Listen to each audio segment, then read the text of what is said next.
Welcome to Vikas Sir Accountancy Amritsar. Today I am going to discuss about the main topic from which usually question is asked in CBSE board exam, that is cash flow statement.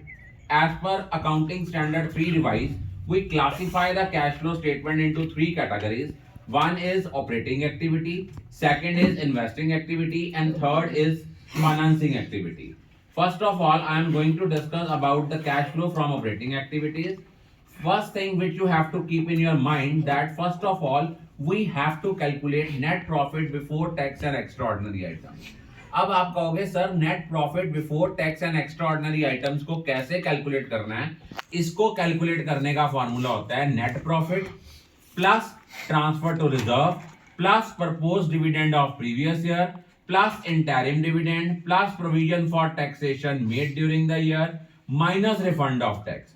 अब हम इसमें एक एक item को detail में पढ़ेंगे।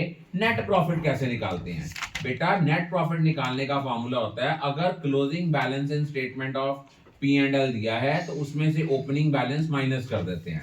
Suppose अगर आपको क्लोजिंग बैलेंस दिया है 11,000 और ओपनिंग बैलेंस आपका लॉस है, तो 11,000 माइनस लॉस वो प्लस हो जाएगा, दैट विल बिकम द, जैसे सपोज 11,000 का आपका क्लोजिंग बैलेंस है और ओपनिंग बैलेंस में आपका 6,000 का लॉस है, तो 11,000 प्लस 6,000 दैट विल बिकम 17,000। अब आप कहोगे सर ट्रांसफर टू रिजर्व कितना हुआ, ये कैसे पता लगेगा?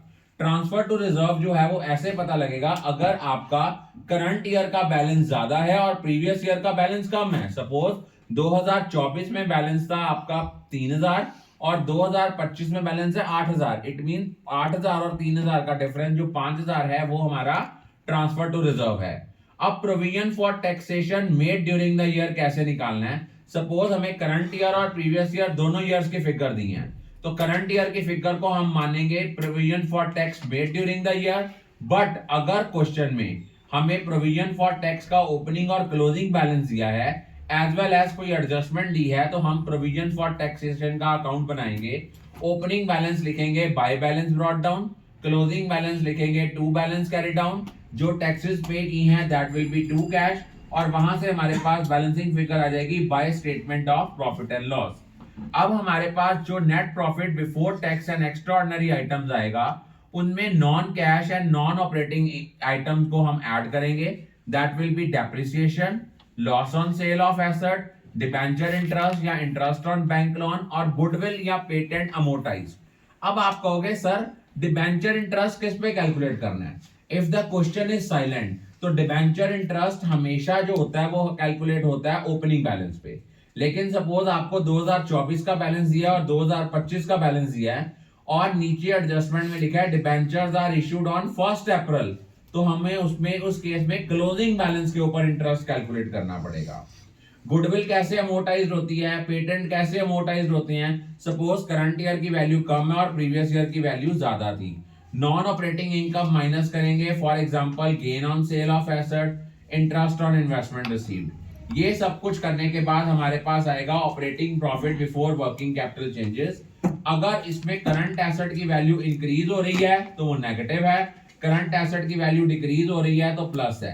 जब हम करंट एसेट्स की बात करते हैं उनमें कैश एंड कैश इक्विवेलेंट भी नहीं लेते और करंट इन्वेस्टमेंट्स भी नहीं लेते। करंट लायबिलिटी इंक्रीज हो रही है तो प्लस, डिक्रीज हो रही है तो माइनस। करंट लायबिलिटी में सारी करंट लायबिलिटीज लेंगे except cash, credit and bank overdraft, और उनमें से टैक्सेस पेड माइनस कर देंगे। अगर तो बैलेंस पॉजिटिव आ गया तो cash flow from operating activity आ गया, अगर बैलेंस नेगेटिव आएगा that will be cash used in operating activity. तो मेन फोकस हमने किस पे रखना है? Net profit before tax and extraordinary item पे, वो आपने ठीक कैलकुलेट करना है।